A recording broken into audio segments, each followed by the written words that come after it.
abstract. Yeah, it's complicated what you say, the way you act. Well, it makes me so confused. I don't know what to do anymore. Can't you just make up your mind? My heart drops when you play around. How can you be up when I'm down? Don't wanna think about it right now.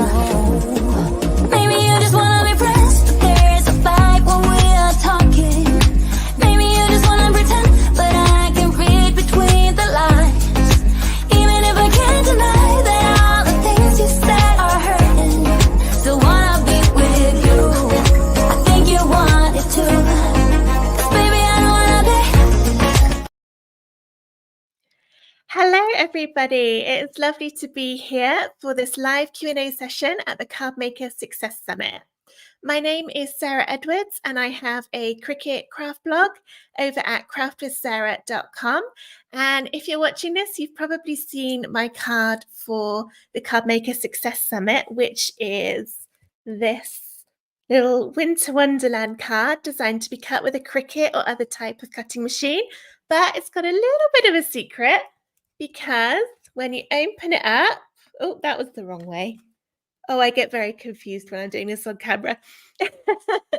When you open it up, it's got this lovely pop-out Winter Wonderland scene in, which has got lots of depth. It folds flat for postage. But don't worry if you don't have a Cricut machine, because I've also included a hand-cutting version that you can print. So this is all just printed on photo paper. And again, I've done it the wrong way around again. When it opens up, it's got a slightly different version of the pop-out. Again, these will just print on printer paper, and it's got a thick outline around the edge of each bit to make it easier to cut with scissors. So whether you've got a Cricut or not, you can still make this card. All right, so questions. Catherine says, what got you into crafting, especially your layered crafts? You got me hooked on gnomes and these pop-out cards. So I have pretty much always crafted. When I was little, my mum always encouraged me every year to make Christmas cards for the family. I think it was a way of keeping me quiet for quite a long time.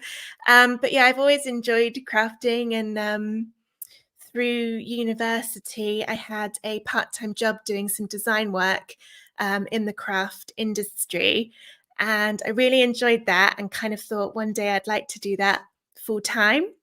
I started just designing for fun, and then over the past 4 or 5 years, it's turned into my full-time job, which is very exciting. And ideas just keep coming from everywhere. I'm glad that you like the gnomes, because I love the gnomes too. There's one in my little background over there. They're the little flower gnome, as well as some shop bought gnomes underneath. My house is full of gnomes. I love them. I could make them forever. Sabrina says, is anyone else doing the Great Halloween Spooktacular with Sarah and others? Yes, so this is a brand new Halloween themed event. It's hosted by Lucy Foxworth of Paper Glitter Glue. I believe it starts tomorrow, and it's 20 days of Halloween paper crafts. So Lucy's doing the majority of the projects. I'm doing one, so one of the days will be from me, and there's some other great crafters involved. I know Jennifer Maker is doing one of the projects, so I'm looking forward to seeing that one. And I've seen some previews of some of the projects, and they are very impressive. So if you're looking to start your Halloween crafting, then that's a good place to start that. Sherry says, do you care if a crafter changes a design you have made at all? I love your designs, but they also inspire me to make them my own a bit. As you know, when I did the Schnauzer lamp and calendar, I loved your calendar and your lantern. And in general, I love it when I see modified versions of my designs. I know that maybe sometimes crafters might think that maybe they're not supposed to change things, but certainly for my designs, I absolutely love seeing when someone's taken something and then changed it to make their own. And in fact, I have a whole series of videos on how to modify my designs. It's mostly aimed at the different dog breeds. If you don't know, I've got think it's like 230 different dog breed SVGs in my shop. But the videos on how to modify them, if you wanted to maybe make it look a little bit more like your specific dog, are at craftvithsarah.com/school. And oh, Brandy says, your lanterns look fantastic. Do you have one to show us? Oh, thank you. I've been having so much fun with them. And I do have some to show. So here's an example. I've been making lots of these recently. So this is a hanging paper craft lantern cut with a Cricut, and it's got a light in, which I'm gonna see if it will light up.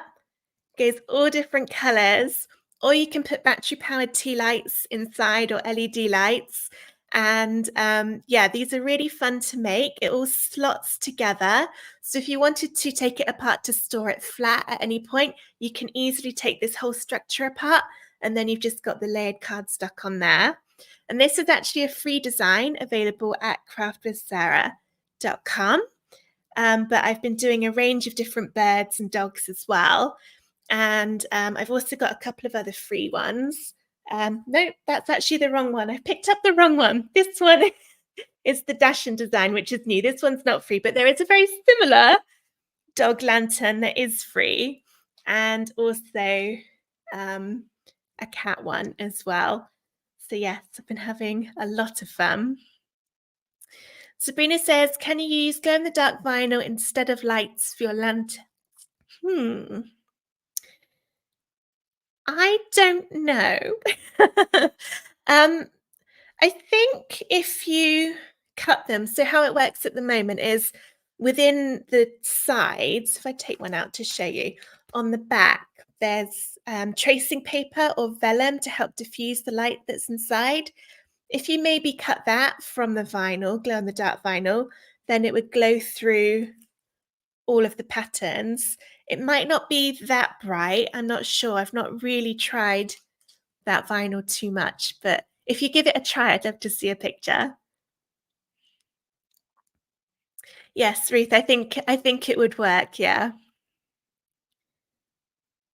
Amy says, I adapted your lanterns for a friend with a variety of Chinese names and imagery tailored to her. That's amazing. I love it when my designs get customized. So yeah, it's great.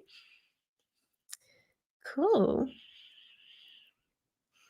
I just think there's so many things that you can do with paper and cardstock that is just really fun to keep playing with them. So the question now is, do you create while traveling? I don't travel. I don't. I stay home. I like staying home. I'm not a big fan of traveling. So no, I don't. And I have too much stuff, and cardstock's heavy. I need a whole suitcase. What other crafting do you love? I tend to mostly stick to paper crafting with my Cricut, but I do also enjoy doing cross stitch. I find it quite relaxing, although I'm very much pick it up and do it every night for a week and then forget about it for a year and then find it again. So I've got one Disney design. It's Winnie the Pooh and Eeyore and Tigger. I've been doing that for about 10 years and it's only about halfway through. So yeah, that's still going to be a while. Reed says, can we mix and match the printed parts in the pop-up and the cut files for the card and mechanism? So do you mean like changing the order? I don't think it would work very well because they've been designed so that the one at the front is the shortest one and the one at the back is the tallest one. So if you change the order of them in here, you're not going to be able to see through the design quite so easily because all the heights will be in the wrong order. So yeah, I'm not entirely sure that that would work. Carlos says, for one CM Card Maker Success Summit, you provided a PDF for a bunny and eggs for Easter. Do you have PDFs of anything for us non-cricket folks? So today's craft does come with a printable version that you can hand cut. And if you buy the all access pass for this summit, there are 4 additional cards in there, pop-up cards that will come with a hand cutting version too. But in general, for my layered designs, I don't tend to do hand cutting versions.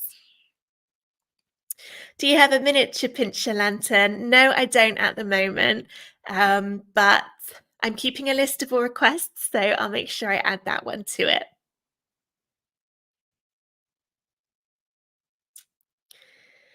Could you do the print inside and the layered card outside? I'm not quite sure what you mean by that. As in print the printable version that you'd cut with scissors. So this is not set up for print then cut on a Cricut. This is designed to be cut with scissors, this version. But you could do that version for the inside pop-up and then use your Cricut to do this layered version just for the front if you didn't want to use the Cricut for the inside, because the Cricut version, it does have, which way round am I going? It does have lots of little pieces that cut out, whereas the hand cutting one, it's all just 4 solid pieces.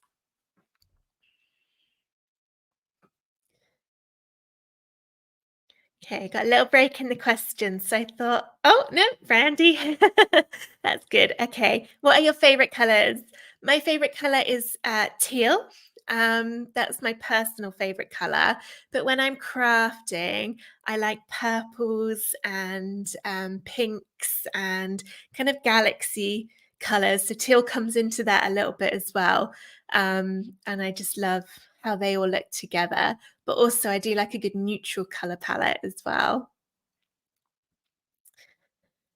Sherry says, can we use acetate to add some fun things onto the back layer of the pop-up? Yes, you could do. Yeah, that would work nicely because then it looks like things are floating. I've got an example actually, I think, of one that uses acetate. So this is a design from my shop, a birthday card. And the back layer here has got acetate on it so that you can have that banner and also the one, sorry, it's not quite the back one, it's this one. So it looks like all the confetti is just floating in midair, but actually it's stuck onto acetate. So that does give you a really nice way to personalize the cards. Just make sure that it all close up and you won't get any of your new bits around the edge, otherwise it won't fit in your envelope. And if you did need envelopes, these cards should fit into a 5 by 7 inch envelope. But if you would rather make one, then again, head to craftwithsarah.com and put envelope in the search. I've got some free envelope templates, one of which would be perfect for these cards. And the tutorial also shows you how you can get your Cricut to write on the envelope using the Cricut pens, which is nice. Will I be able to make it with a different machine other than Cricut? It embosses and die cuts just to make sure. Are you talking about something like a Sizzix or a Big Shot machine, in which case you won't be able to make the Cricut version, but you will be able to make the hand cutting version. So the one that prints on a printer, you don't need any kind of machine for. I'm really bad at getting this the right way around. So this version, you don't need any machine other than a color printer. It's all just done with scissors and glue. So yeah, if you don't have a Cricut, you can still make the card. Can the cards be made smaller? Yes, you could make it smaller, but bear in mind if you're doing the Cricut version, you're going to end up with some very, very teeny tiny pieces to stick on. If you do make it smaller, for the very small pieces, like what have we got? The little animals on the front and the snowflakes, what you could do instead to make them easier is to cut them from vinyl, because vinyl tends to cut better a little bit smaller. And then rather than having to try and glue them on, you can just stick them on because it'll be vinyl. So if you use adhesive vinyl, it'll be sticky. To resize it, I think the easiest way to do that in Design Space would be to make a rectangle under shapes, the size that you want to make your card, but double it on one side because you'll fold it in half. So for example, if you wanted to make a 4 by 6 card, it would be 8 by 6. You double that 4. And then make sure all the layers of the pop out are grouped, and then just drag the corners of it, make sure it's changing in proportion until the very base card, which is the biggest rectangle on the pop out design, matches that new rectangle that you put on.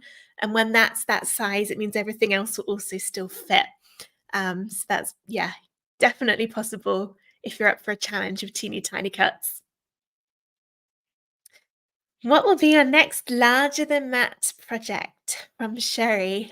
Um, I have some ideas. My next larger than Matt project will be for Christmas. So that'll be part of my Christmas craft countdown, which is a 20-day paper craft cricket event that I run every year. I haven't quite started on the design for that yet because I am in full on Halloween mode at the moment, preparing my Halloween craft countdown. But yes, there is an idea for the Christmas one. It's probably gonna be the biggest one that I've ever made. But if you're watching this and you're not quite sure what Sherry means by that, I've got a couple of examples. So what I really like doing is making huge projects with my Cricut machine.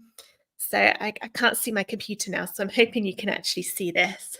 This is an advent calendar I made a couple of years ago, and it's all cut from regular cardstock. If I turn it round, you can see all the pieces kind of joined together. And then, just hit my computer screen, the little sleigh pulls out so you can move it every day, like an advent calendar. And another one I did. Actually, I think that advent calendar was 2 years ago because this was last year's one for the Christmas countdown.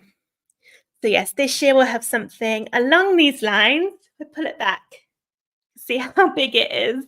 But yeah, a little bit more of a more contemporary design because it was Giant Nativity last year. So something a little bit more modern and less traditional this year. Jean says, can you talk about your color companion or color cubes? The online version has been a lifesaver for me.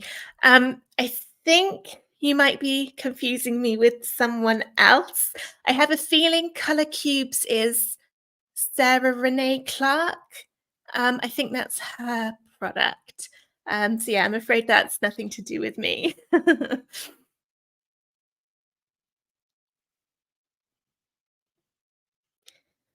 What technique is your least favorite? Vinyl. Anything with vinyl. Weeding vinyl is horrendous. I hate it. I've got a drawer full of vinyl because I've got it from various mystery boxes or whatever along the way, and I hate it. It's going to stay in that box forever and never get used. Anything with paper craft, that's what I enjoy doing.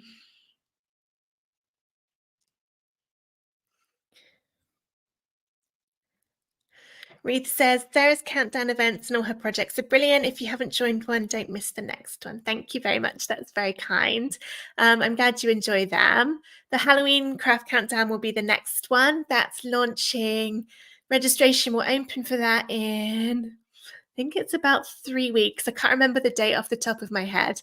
I am still doing the videos for it. I'm a little bit behind, but we'll all be ready by the time it launches. And then it will run the last 20 days in September, I believe.